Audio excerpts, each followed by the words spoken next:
Scolaresche italiane sempre più multietniche. Un mappamondo di nazionalità con picchi allarmanti nel nord Italia. Secondo l'ultima rilevazione regionale, in Veneto gli alunni stranieri sono in media l'11,7% del totale, una percentuale quasi doppia rispetto alla media nazionale che si impenna soprattutto nelle province di Treviso, Vicenza e Verona. In più di 100 istituti gli stranieri superano il 20% del totale, in una ventina sono tra il 30 e il 40%. Il caso più eclatante è giunto agli onori della cronaca nazionale quest'estate, il piccolo istituto comprensivo Piaget di Montecchiomaggiore nel Vicentino, dove le prime sezioni della scuola d'infanzia sono iniziate senza neppure un bambino nato da genitori italiani. Il sindaco ha scritto una lettera al ministro Gelmini che è finita su tutti i giornali, 100% di bimbi stranieri nelle scuole, segno dei tempi o allarme sociale? Abbiamo chiesto, attirando l'attenzione sulla problematica, abbiamo chiesto una dirigenza unica, abbiamo chiesto una sezione in più, abbiamo chiesto una continuità didattica, quindi insegnanti che fossero di ruolo e di conseguenza potessero garantire quella che appunto è una continuità nell'insegnamento dei bambini. Tutte queste richieste sono state soddisfatte, a oggi abbiamo un dirigente unico che quindi supervisiona la città di Montecchio nel comprensivo 1 e nel comprensivo 2 che prima erano distinti. Abbiamo una sezione in più, quindi abbiamo la possibilità di avere meno bambini per aula e quindi la possibilità di seguirli di più, e degli insegnanti di ruolo, quindi una continuità didattica certa. Classe in più, insegnante in più, dirigente in più, un risultato che suona come un sogno proibito per qualsiasi altra scuola del Veneto, come giocare una partita di calcio con un giocatore in più nella squadra. Uno sforzo davvero enorme, raro per non dire unico, ottenuto per giunta nell'arco di pochi giorni. Ma, rassicurano gli esperti, il difficile problema della scuola Piaget meritava questo sforzo. Si tratta di una realtà molto complessa, forse un po' più delle altre, che va gestita, va accompagnata con delle attenzioni particolari, perché di mezzo ci sono i nostri ragazzi, le nuove generazioni, e pertanto va fatto e compiuto ogni sforzo da parte di tutte le istituzioni per accompagnare nella maniera migliore possibile il cammino di questa esperienza. A confermare l'emergenza della situazione di questo istituto anche l'assessore alle politiche scolastiche del Veneto, che si sbilancia anche sulle cause che hanno portato a ciò. Il problema dell'integrazione è un problema serio, deve passare attraverso un modello educativo che in Veneto può avere qualche cosa da dire. Prima perché abbiamo queste problematicità, perché le abbiamo affrontate grazie a una scuola di eccellenza e di grande sintonia tra le istituzioni. È un'integrazione che chi non ha voluto governare ha ipotecato seriamente.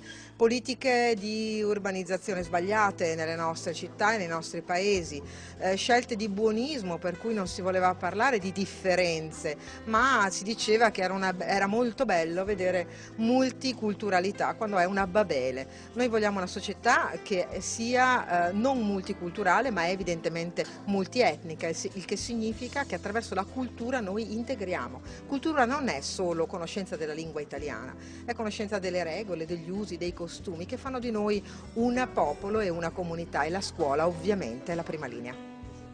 Ma com'è possibile che in uno dei comuni a più alta e longeva densità di stranieri del Veneto, quasi il 19%, quindi già abituato da almeno 2 generazioni a gestire l'integrazione, questo problema si sia posto solo ora e con questa importanza per giunta?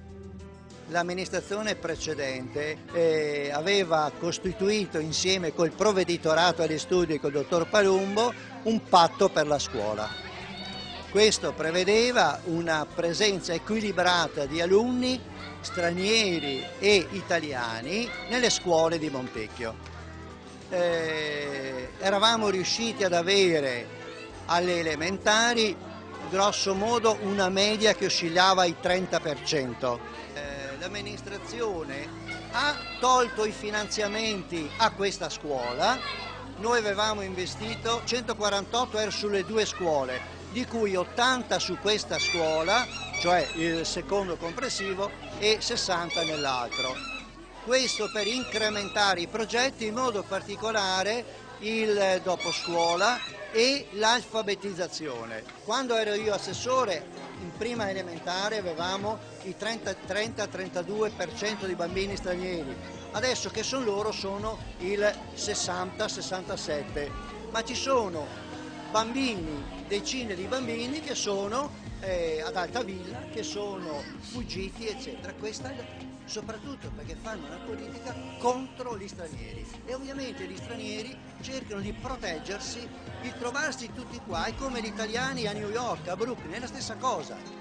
Non è un ghetto. Insomma, secondo l'opposizione il caso Piaget sarebbe stato fatto lievitare ad hoc, non con politiche di discriminazione diretta, ma facilitando le famiglie italiane, di norma con maggiori possibilità economiche e logistiche rispetto a quelle straniere, ad iscrivere i bambini nelle vicine scuole di Altavilla e Sovizzo, impoverendo inoltre l'istituto di alcuni progetti di integrazione già finanziati.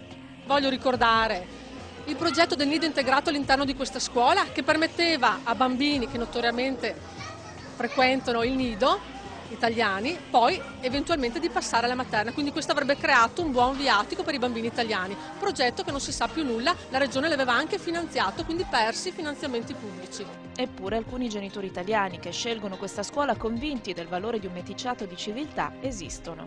Ho scelto proprio la Piaget per la tipologia della scuola. C'è una scuola aperta, insegnanti fantastiche che collaborano in pieno con gli insegnanti, i colleghi e con i genitori.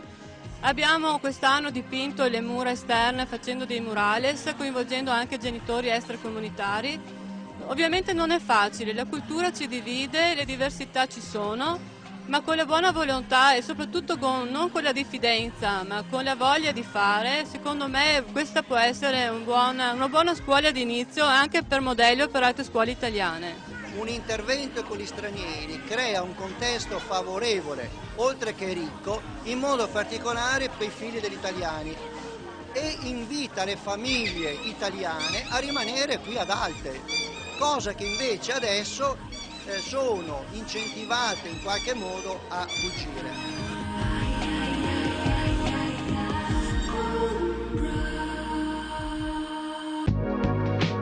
Da Montecchio ci spostiamo a Padova, quartiere Montà. Nuove costruzioni per nuovi cittadini, in parte proprio quelli sgomberati da Vianelli. In una periferia fatta da villette di professionisti e casermoni abitati da stranieri c'è La Giraffa, scuola per l'infanzia a più alto tasso di frequentazione straniera della provincia euganea. L'istituto è molto grande, conta circa 1200 alunni, credo sia l'istituto comprensivo più grande della provincia. Abbiamo percentuali di alunni stranieri varie, in qualche scuola del 10, in qualche scuola del 15, in questa scuola dell'infanzia siamo al 33%, però dobbiamo capirci bene. Sono 16 bambini su 48, 15 bambini sono nati in Italia e di fatto parlano tranquillamente l'italiano. Un solo bambino è un neoarrivato ed è arrivato l'altro giorno. Per dire la verità non mi è pervenuta nessuna protesta o nessuna perplessità ad ora da parte dei genitori. Per la scuola dell'infanzia noi abbiamo a disposizione l'intervento di mediatori culturali qualora ci siano difficoltà di comprensione con le famiglie. Come ripeto, però non è che ce ne sono granché, insomma, perché sono genitori che vivono da anni in Italia. Per l'ultimo arrivato, qualora avessimo problemi, avremo a disposizione la mediazione culturale che ci viene pagata dal Comune di Padova. Padova investe circa 800 euro all'anno a bambino per quanto riguarda gli alunni stranieri che hanno delle difficoltà, quindi non tutti, ma una piccola parte. Questo non è un investimento abnorme o impossibile, basti pensare che mettiamo 500 euro per dare da mangiare a tutti i bambini, bianchi, rossi, verdi e gialli. Di colori, culture, lingue ed etnie, Padova, piccola metropoli nordestina, ha poco da invidiare alla provincia berica. Un alunno su 4 in città ha genitori stranieri, ma la percentuale si alza ad 1 su 3 se ad essere presi in considerazione sono i dati relativi alle nascite. Questo dice che non ci sono tante alternative. Se noi non avessimo questi bambini dovremmo chiudere più di qualche struttura, dovremmo lasciare a casa più di qualche insegnante. Se abbiamo queste presenze, oramai il 99% dei bambini che sono nell'asilo nido o nella scuola dell'infanzia e hanno un genitore straniero sono nati a Padova, per cui sono a tutti gli effetti ragazzi padovani. Se fossero in Francia o in altri paesi sarebbero automaticamente cittadini francesi. Il problema giuridico è che in Italia ancora non abbiamo deciso se questi bambini sono cittadini italiani. Nel frattempo tutti questi bambini, ragazzini ed adolescenti a scuola ci devono andare ed è la scuola, prima di ogni altra istituzione, ad assorbire l'urto di un'integrazione che passa per i banchi, i libri e l'educazione, come un treno sempre più affollato che rischia ritardi ad ogni fermata. Il rallentamento dell'attività didattica, e lì è la maestria dei docenti che può portare a che questo non accada, perché certamente si tratta di stabilire degli obiettivi a vari livelli. Allora, se arriva lo straniero che naturalmente deve essere alfabetizzato e ha delle difficoltà di comprensione, fatto 100 il massimo dell'obiettivo che io devo raggiungere per tutti gli altri studenti, per lui renderò accettabile e anche eccellente il livello 10, il livello 12, il livello 15. Si chiama personalizzazione dei piani di studio e ce ne ha tanto parlato, prima il ministro Moratti e poi il ministro Gelmini. Gli insegnanti sono lasciati un po' soli in questo, però è una questione culturale, insomma, bisogna riuscire a curvare, mi viene da dire così, curvare la didattica sui bisogni dei singoli studenti, insomma, cosa in impresa non semplice. C'è bisogno di formazione, di molta formazione per i docenti.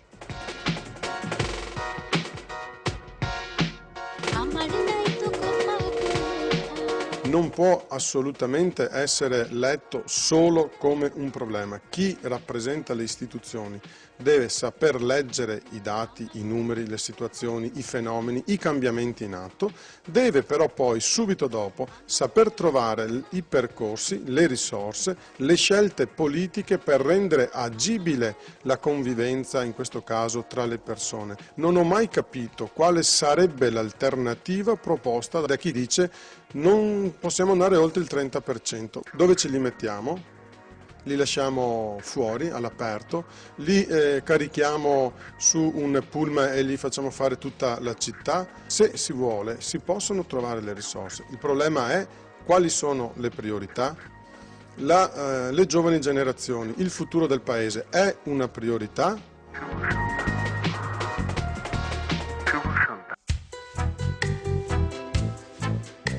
Ad 80 km di distanza, nel profondo Polesine, c'è un piccolo paese che alla domanda dell'assessore padovano ha tentato idealmente di rispondere, ma la storia è finita male, perché non è vero nei fatti che l'integrazione scolastica è sempre possibile.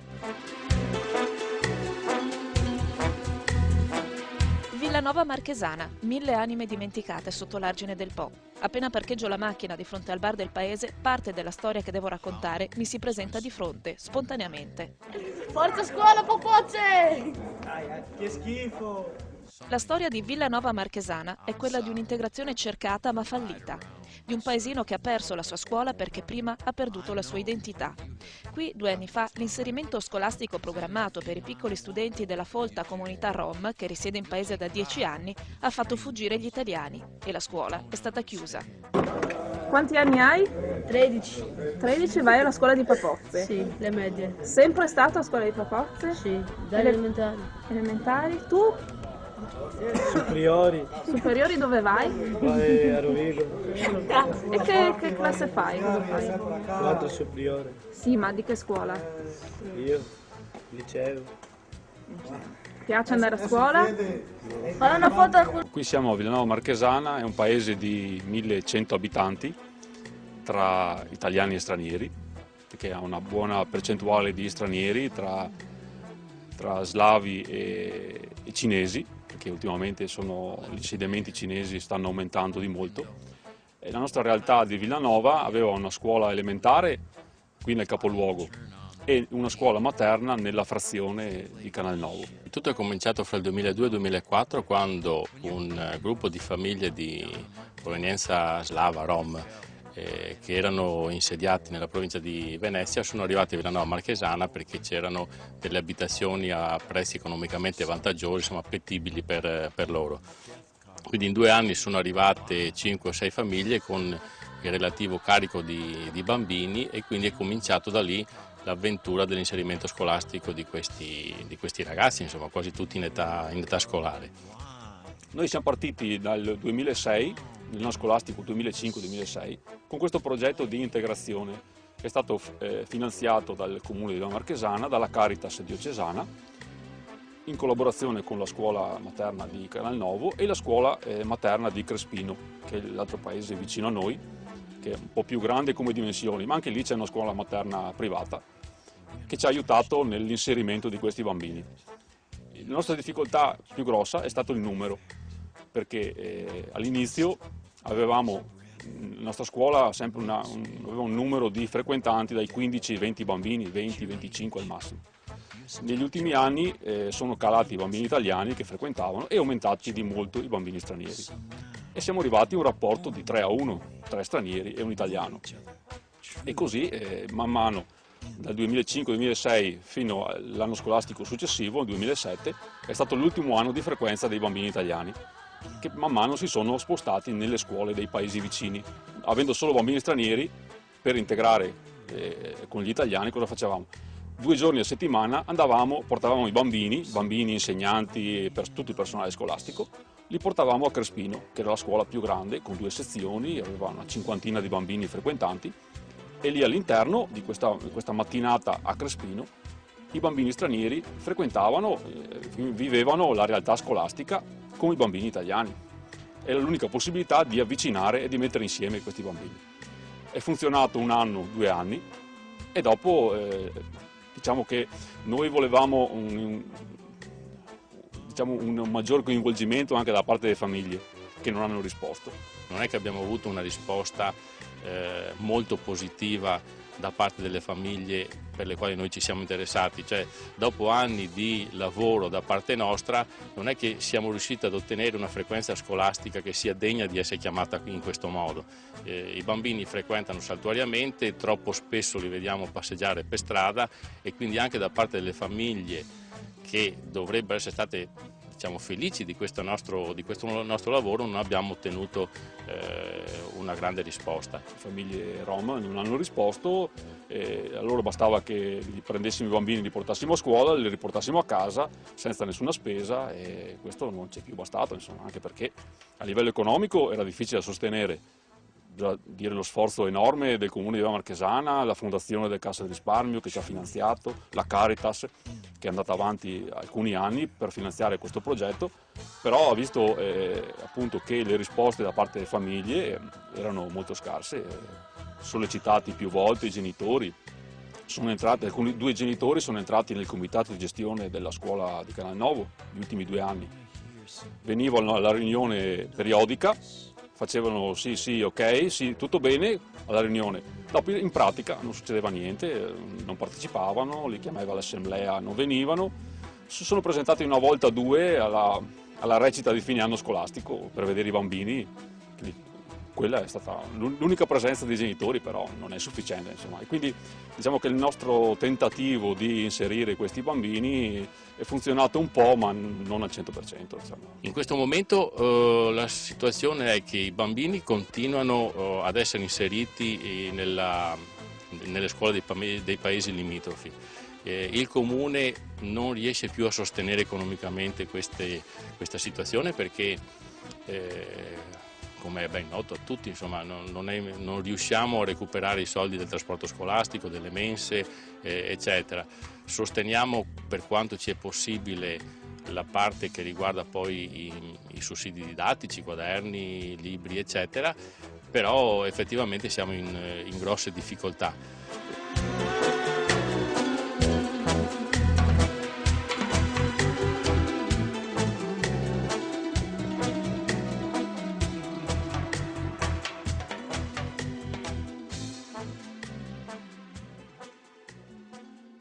La vicenda di Villanova Marchesana riporta la palla al centro di una difficile partita, quella dell'integrazione scolastica per ragazzi stranieri. Valgono questi sforzi? Interessano a qualcuno? La solidarietà conviene?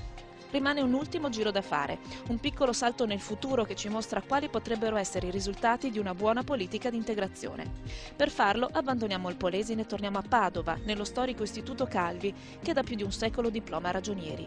L'istituto ormai da più di 10 anni accoglie studenti stranieri di qualsiasi nazionalità in ogni momento dell'anno. Tra difficoltà certe, ma altrettanto certo entusiasmo, la politica educativa portata avanti da questo istituto ha regalato l'anno scorso alla comunità padovana studenti stranieri da 100 centesimi. Esperienza positiva, ogni anno noi abbiamo dai 10 ai 15 studenti neoarrivati, diciamo, e moltissimi invece che vengono dalla scuola media, più di 150, diciamo, nel complesso nella scuola sono i ragazzi stranieri, e devo dire che l'esperienza è positiva. Ci può essere qualche problema naturalmente, ma anche in termini di successo scolastico, di promozioni, stiamo andando decisamente bene. Ecco. Sono Olga Chelari, ho 20 anni e frequento l'Istituto Tecnico Calvi e faccio il corso delle lingue, studio inglese, francese e spagnolo e sono arrivata qua 5 anni fa, 4-5 anni fa, e sono dalla prima che studio a Calvi. E inizialmente è stato molto difficile, anche impegnativo. Ho fatto dei corsi alla scuola di Diego Valeri e dopo pian piano sono stata integrata nelle ore della scuola, però sempre aiutata dai tutor. Che media hai, Olga? Del 7 e mezzo, non sono sicura. Noi abbiamo una collaborazione col CTP Diego Valeri che da tanti anni ha questa ottima capacità, diciamo, di preparare gli studenti all'italiano di base, diciamo, e quindi a settembre una volta, adesso ottobre, novembre, dicembre vanno a fare un corso 2 pomeriggi alla settimana, diciamo, in più oltre alle lezioni di mattina.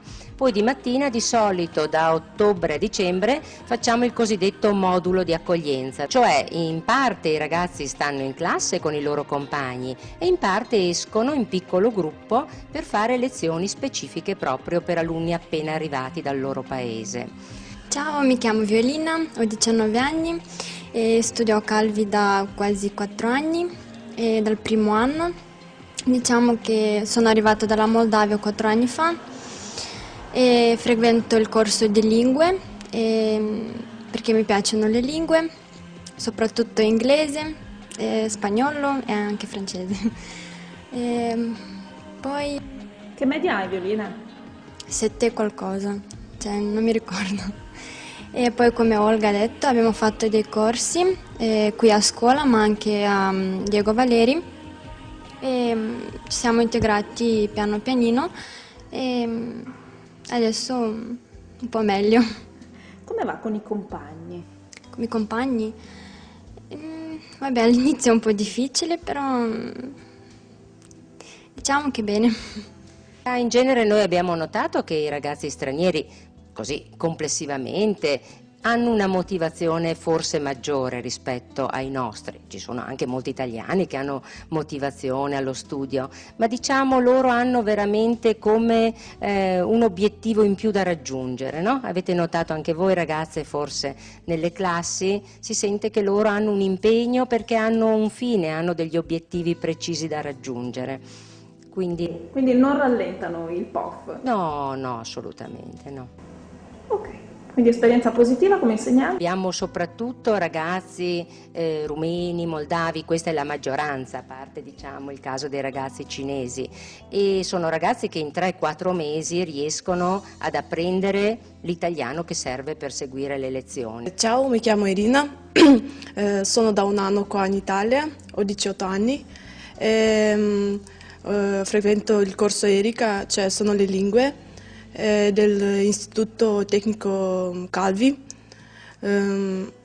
Ho fatto all'inizio, perché non parlavo bene la lingua italiana, ho fatto dei corsi a Diego Valeri e poi ho fatto anche un modulo di accoglienza qua nella scuola e poi anche c'erano dei sportelli per gli alunni stranieri. C'è uno sportello per sostenere in particolare gli alunni stranieri, oltre allo sportello diciamo per tutti. E poi se c'è qualche problema si rivolgono a noi e cerchiamo di risolverlo, ecco, no? Nei modi così possibili. Irina, tu quando sei arrivata un anno fa quante parole sapevi di italiano? Ciao, buongiorno e grazie, basta. Adesso invece... Sì, perché ho fatto tanti corsi. Quanto hai studiato l'italiano nell'ultimo anno, in termini di ore? Bene, non è che lo studiavo tanto, però parlando si imparava. Faccio le lingue che sono inglese, tedesco e spagnolo, e anche l'italiano è come una lingua straniera per me. La media non so qual è, tra più di 8. Più di 8. Mi piace, però mi piace di più la matematica, non so perché ho scelto le lingue. Io sono Chong, ho 19 anni, mi sono appena diplomato qua al Calvi, Istituto Tecnico Commerciale di Padova, e 100. E per me l'integrazione è stata abbastanza semplice perché sono nato a Milano e è stato difficile solo imparare 2 lingue contemporaneamente, diciamo. Parlavo cinese fino ai 3 anni solamente, poi ho fatto una full immersion all'asilo e insomma proprio empirico il mio modo di integrarmi. Purtroppo non ho mai avuto una materia in cui eccellessi più delle altre, quindi mi sono preso un anno per pensare e andare a vedere in modo pratico come sono le lezioni dell'università e l'anno prossimo sceglierò con più accuratezza dove voglio arrivare. Nel frattempo è da 5 anni che lavoro in un bar, adesso faccio 8 ore al giorno e guadagno un po' di soldi per i piccoli vizi, insomma.